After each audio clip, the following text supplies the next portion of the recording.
Ano pang tuhod. Hi mga kamadamyons! Magandang araw! Gagawa tayo ng kinilaw. Maliit na isda ang ating gagamitin. Isdang tiret tsaka tulengan. Magkikilaw na dis tayo. Pwede yan. Fresh na fresh. Bagong huli. Magkikilaw ako.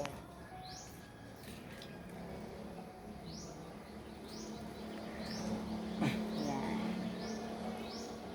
Konti lang ang gagawin ko kasi ako lang naman ang kakain. 5 piraso lang to na maliliit na isda.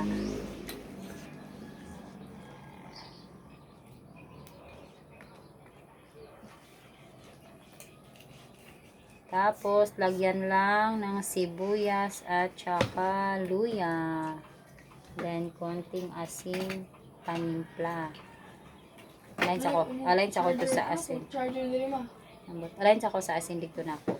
O konting albechem. Lagyan mo charger yung Okay. Nadar? Saan ba i-charge na kaya? Ay, utod no? Asin ba? O bechem. Pagkadyong maingay dyan. At ako'y gumagawa ng napakaingay niyong dalawa.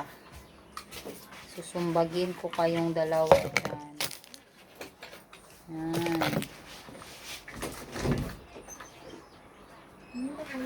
Down eh. Yan lang. Maghihiwa ng maliliit na isda. Para kinilaw. Pwede niyo pang bintol.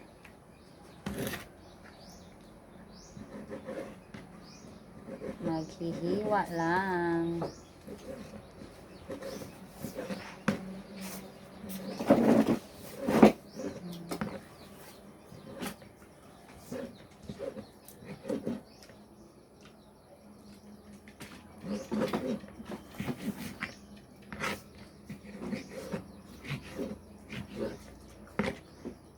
Wala ni cut-cut, dire-diretso ni.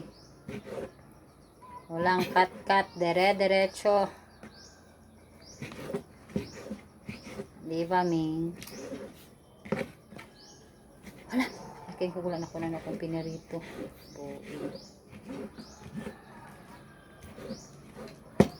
Edit mo. Ay, wala na. Dire-diretso na yan. Simple lang to.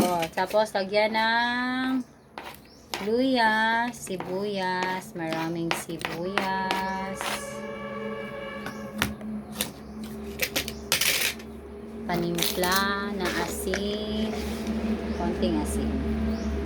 Konti lang naman, kaya konti lang din ang asin. Tapos, konting seasoning, konti lang. Tsaka, suka na sinamak.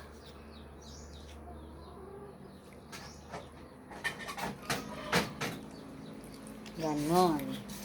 Wala tayong kalamansi. Yan lang.